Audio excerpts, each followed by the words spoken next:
Suatu saat Amirul Mukminin Umar bin Khattab pernah bertanya kepada Ubay bin Ka'ab.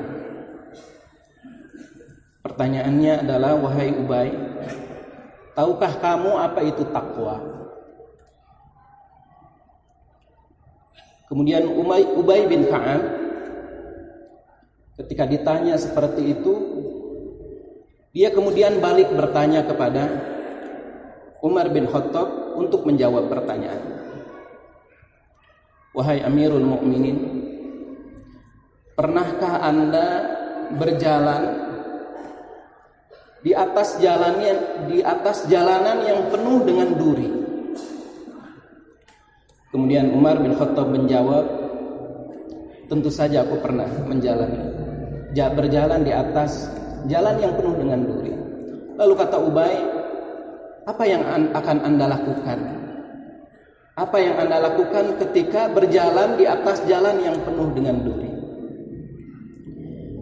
Kemudian Umar bin Khattab menjawab, tentu saja aku akan berhati-hati ketika berjalan di atas jalan yang penuh dengan duri. Kemudian Ubay bin Ka'ab menjawab, wahai Amirul Mukminin, itulah takwa. Jadi takwa itu adalah kehati-hatian kita, kewaspadaan kita, kekhawatiran kita ketika kita menjalani kehidupan di dunia ini. Kita berusaha untuk melangkah, menjaga seluruh gerak langkah hidup kita. Jangan sampai kemudian gerak langkah hidup kita ini mengundang murka Allah Subhanahu wa ta'ala. Hadirin rahimakumullah,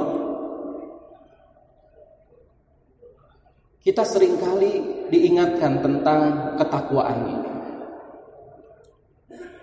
Pertanyaannya adalah, bagaimana kita kemudian menjaga ketakwaan kita? Bagaimana ketakwaan itu agar selalu tertanam di dalam diri kita? Ini adalah sebuah perkara yang besar yang harus kita perhatikan. Hadirin rahimakumullah, di antara para ulama ada yang memberikan tips kepada kita tentang bagaimana seharusnya kita berusaha menjaga ketakwaan itu. Bagaimana agar rasa takut, kewaspadaan, kekhawatiran terhadap murka Allah Subhanahu wa ta'ala itu selalu tertanam di dalam diri kita. Yang pertama, hadirin rahimakumullah, yang harus kita tanamkan, yang harus kita tumbuhkan di dalam diri kita agar kemudian ketakwaan itu senantiasa ada di dalam diri kita adalah menanamkan kesadaran pada diri kita bahwa kita sudah bermuahadah kepada Allah Subhanahu wa ta'ala. Kesadaran akan muahadah, yakni janji kepada Allah Subhanahu wa ta'ala. Tidak mungkin akan tertanam dalam diri kita ini rasa takut kepada Allah Subhanahu wa ta'ala kalau kemudian kita tidak menyadari bahwa diri kita telah bermuahadah, berjanji kepada Allah Subhanahu wa ta'ala bahwa kita akan selalu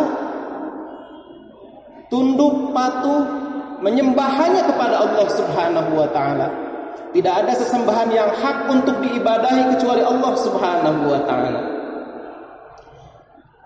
Di dalam Al-Quran surah Al-A'raf ayat 172, di alam ruh kita semua pernah ditanya oleh Allah Subhanahu wa ta'ala, diambil perjanjian oleh Allah Subhanahu wa ta'ala dengan pertanyaan, alastu birabbikum, bukankah aku ini Tuhanmu?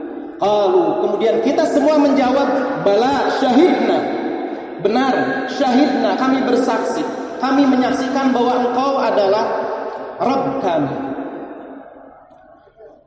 Hadirin rahimakumullah, sejak sebelum kita dilahirkan ke dunia ini, sudah ditanamkan fitrah untuk mengabdi hanya kepada Allah, dan kita sudah berjanji, diambil persaksian. Kemudian persaksian kita itu diingatkan oleh Allah Subhanahu wa taala terus-menerus ketika di dunia ini. Di dalam salat kita, bukankah kita selalu mengucapkan ketika membaca surah Al-Fatihah, iyyaka na'budu wa iyyaka nasta'in. Hanya kepadamu kami mengabdi, beribadah, hanya kepadamu kami mohon pertolongan. Ucapan iyyaka na'budu wa iyyaka nasta'in itu adalah muahadah kita kepada Allah. Terlebih lagi ketika kita di dalam takbiratul ihram kita mengucapkan inna salati wa nusuki wa mahyaya wa mamati lillahi rabbil alamin. Sesungguhnya salatku, ibadahku, hidup dan matiku lillahi rabbil alamin. Aku persembahkan, aku tujukan, dijadikan ini milik Allah Subhanahu wa taala, hidup dan mati kita. Itu adalah muahadah kita kepada Allah, janji kita kepada Allah Subhanahu wa taala. Belum lagi di dalam tasyahud kita, dalam tasyahud awal, dalam tasyahud akhir, dalam sehari, semalam paling tidak kita mengucapkan syahadah, mengulang-ulang syahadah itu 9 kali. Asyhadu an la ilaha illallah wa asyhadu anna Muhammadar Rasulullah. Ini adalah muahadah kita, janji kita kepada Allah Subhanahu wa taala.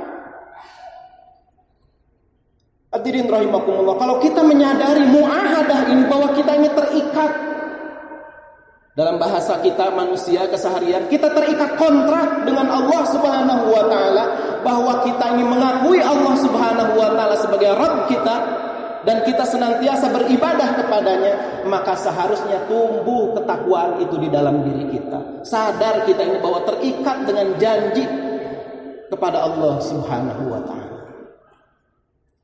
Itu yang pertama.